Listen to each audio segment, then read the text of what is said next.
Irán tardó 47 años en construir el mayor eje de poder de Medio Oriente.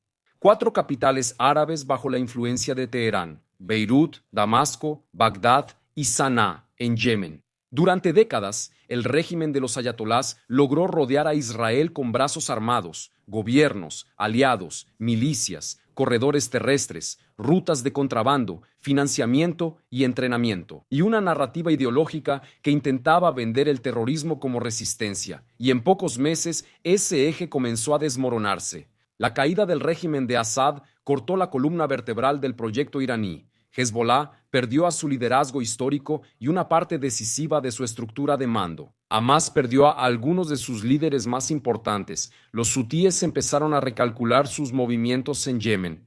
Y ahora el propio corazón del régimen en Teherán está bajo una de las mayores presiones desde la revolución iraní de 1979.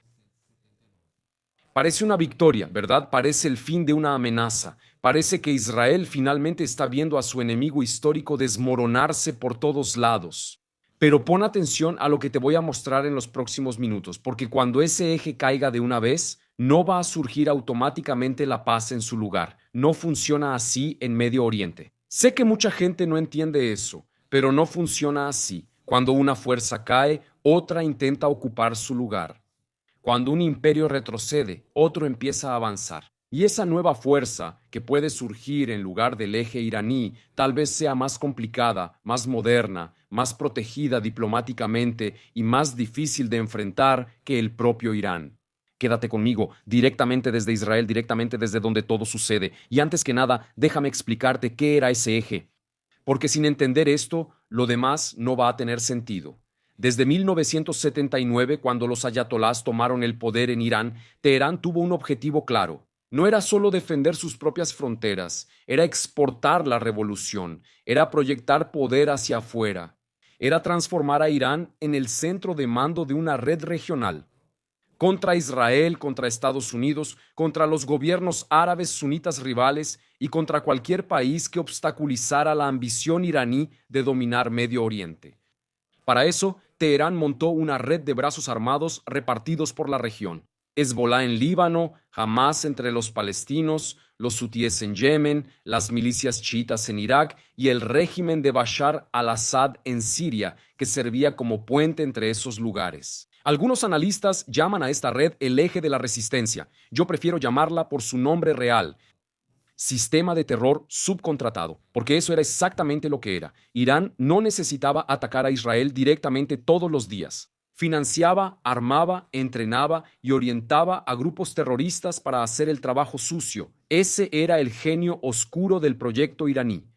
Un país en el centro y brazos armados presionando a Israel por todos lados. Al norte, Hezbollah; al sur, Hamas y la Yihad Islámica; en el Mar Rojo, los hutíes; en Irak y en Siria, milicias proiraníes. Y todo eso funcionando como una máquina de desgaste contra Israel. No era una guerra común, era una guerra por delegación. Irán ponía el dinero, Irán ponía las armas, Irán ponía el entrenamiento y ponía la ideología.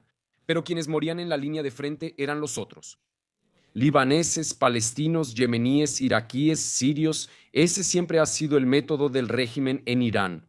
Usar a otros pueblos como escudo, como carne de cañón y como instrumento de presión contra Israel. Y lo mejor desde su perspectiva era la negación. Teherán podía fingir que no tenía nada que ver con eso. No era Irán quien lanzaba cohetes desde el sur del Líbano, era Hezbollah. No era Irán quien atacaba a Israel desde Gaza, era Hamas. No era Irán quien bloqueaba el Mar Rojo, eran los hutíes. No era Irán quien presionaba a los estadounidenses en Irak, eran las milicias locales. Esa distancia entre quien da las órdenes y quien aprieta el gatillo era la protección del régimen. Eso era lo que permitía atacar a Israel sin firmarlo nunca. Era el terrorismo con guante diplomático, y hay una frase que resume todo esto. La geopolítica detesta el vacío. Guarda esa frase. Va a volver al final. Vamos a empezar aquí por el corazón del eje, Teherán. Porque es ahí donde todo comienza, y es ahí donde todo se decide. Podemos decir que el régimen de los ayatolás en 2026 está más débil que en cualquier otro momento de las últimas décadas. Por dentro, el país está agotado. La población está cansada. La economía iraní vive en una crisis permanente. La moneda perdió valor. La juventud ya no cree en las promesas de la revolución. Las mujeres desafiaron al régimen en las calles. Las minorías presionan por más libertad. Y cada ola de protestas muestra lo mismo. El miedo todavía existe, pero ya no es suficiente para callar a todos. Por fuera, el régimen también fue presionado como nunca antes. Israel y Estados Unidos atacaron estructuras centrales del poder militar iraní y del programa nuclear. Hay indicios de daños severos, pero aquí es importante ser preciso. Todavía existe una zona de incertidumbre. Nadie serio puede afirmar con 100% de certeza que fue realmente destruido allá. Lo que fue escondido, lo que fue transferido y lo que el régimen todavía puede recuperar. La propia Agencia Internacional de Energía Atómica ha estado advirtiendo que no puede verificar plenamente el estado de todas las instalaciones y del material nuclear iraní. Es decir, Irán fue duramente golpeado, pero la historia aún no ha terminado, y precisamente por eso el momento es tan peligroso.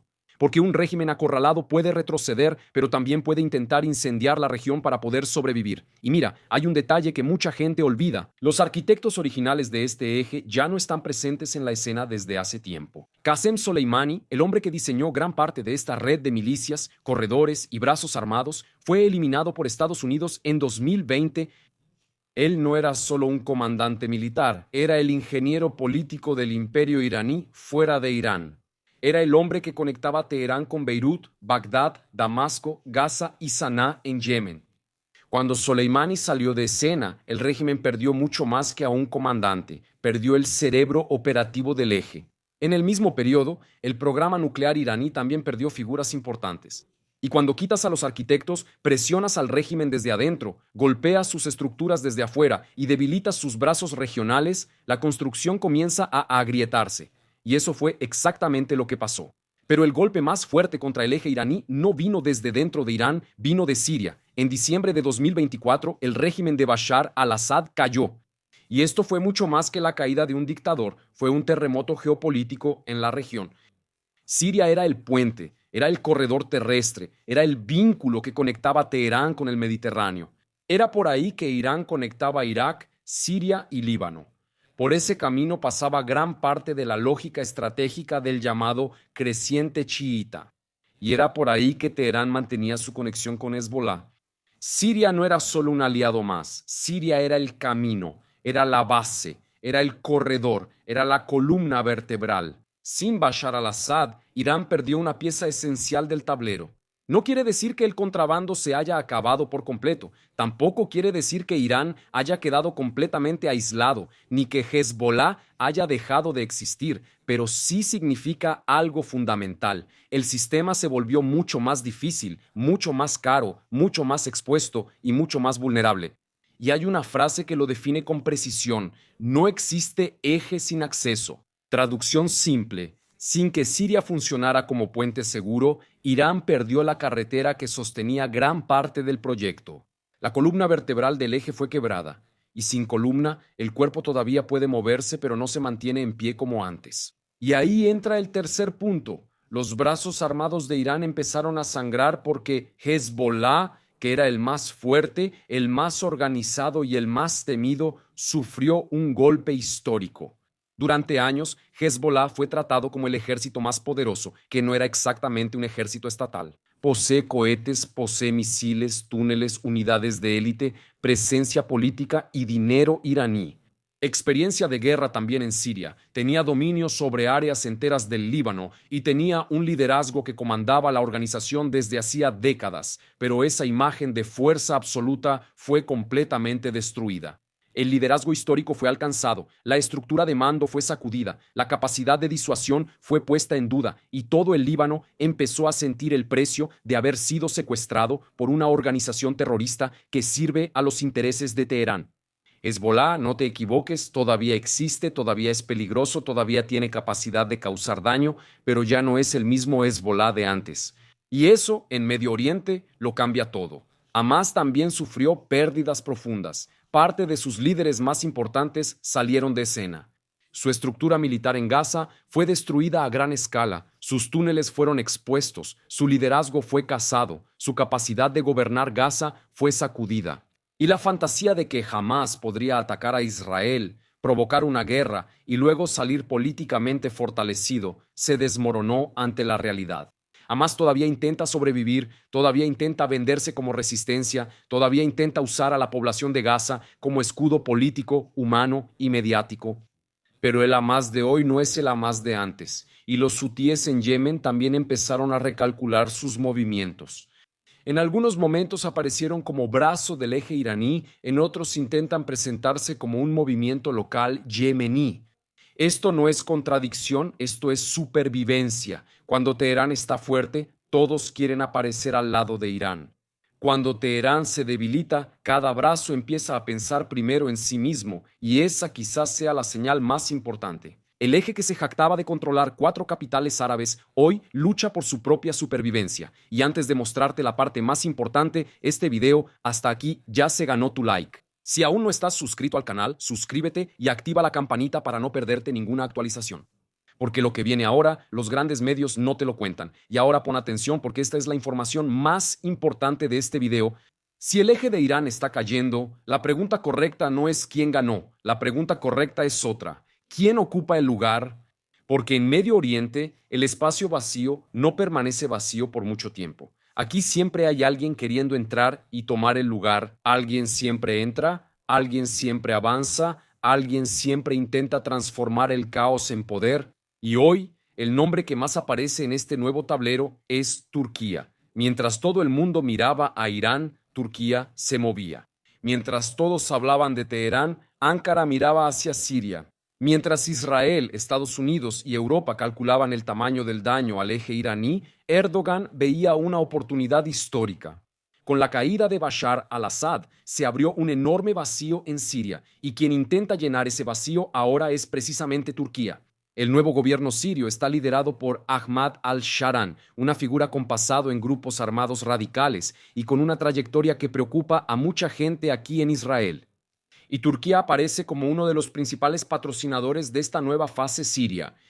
Qatar también entra en esta ecuación con dinero, influencia y proximidad ideológica, y ahí empieza la alerta. Varios analistas israelíes están diciendo que Turquía puede intentar construir un nuevo bloque sunita. Turquía y Qatar al frente, Siria como área de influencia, intento de acercamiento con otros países musulmanes, presión sobre el mundo árabe, y es una narrativa que intenta resucitar el proyecto de la hermandad musulmana en una versión más moderna, más política y más peligrosa. Algunos especialistas resumen esto en una frase provocadora: Turquía podría convertirse en el nuevo Irán. Pero pon atención, eso no quiere decir que Turquía e Irán sean iguales, no lo son de ninguna manera. Irán es chiita, Turquía es sunita, Irán es una teocracia revolucionaria. Turquía es formalmente una república, miembro de la OTAN con instituciones estatales y relaciones profundas con Occidente. Turquía se sienta a la mesa con Estados Unidos y Europa. Entonces, ¿por qué algunos dicen que Turquía podría convertirse en el nuevo Irán? Porque podría intentar ocupar el mismo espacio político que ocupaba Irán, el espacio de liderazgo regional contra Israel. El eje sunita, el espacio de patrocinadora de movimientos islamistas, el espacio de protectora de grupos anti-Israel, el espacio de potencia que usa ideología, religión, dinero, influencia militar y presencia diplomática para expandir su poder. Y aquí está el punto que lo cambia todo. Irán era un enemigo conocido, peligroso, radical, agresivo, pero conocido. Israel sabía con quién estaba tratando. El mundo occidental también sabía todo esto. Teherán era visto como una amenaza, era sancionado, estaba aislado, era tratado como un régimen hostil, pero Turquía es diferente. Turquía es miembro de la OTAN. Tiene el segundo ejército más grande de la alianza en número de efectivos. Tiene drones, tiene industria militar, tiene inteligencia, tiene una economía mucho mayor que la iraní. Y tiene presencia en Siria, en el Mediterráneo, en Libia, en el Golfo y en África. Y tiene un líder, Erdogan, que sueña con reconstruir la influencia turca sobre las antiguas áreas del Imperio Otomano. Ese es el verdadero problema. Contra Irán, Israel tenía mucha más libertad de acción. El mundo entendía que el régimen iraní era una amenaza. Pero contra Turquía, la ecuación es más complicada. ¿Cómo presiona Israel a un adversario que, en teoría, es aliado de Occidente? ¿Cómo confronta Israel a un país que forma parte de la OTAN? ¿Cómo responde Israel a un gobierno que dialoga con Estados Unidos, negocia con Rusia, influye en Siria, recibe dinero de Qatar y todavía se presenta como mediador cuando le conviene? Esa es la trampa. El nuevo peligro puede venir protegido por una capa diplomática que Irán nunca tuvo.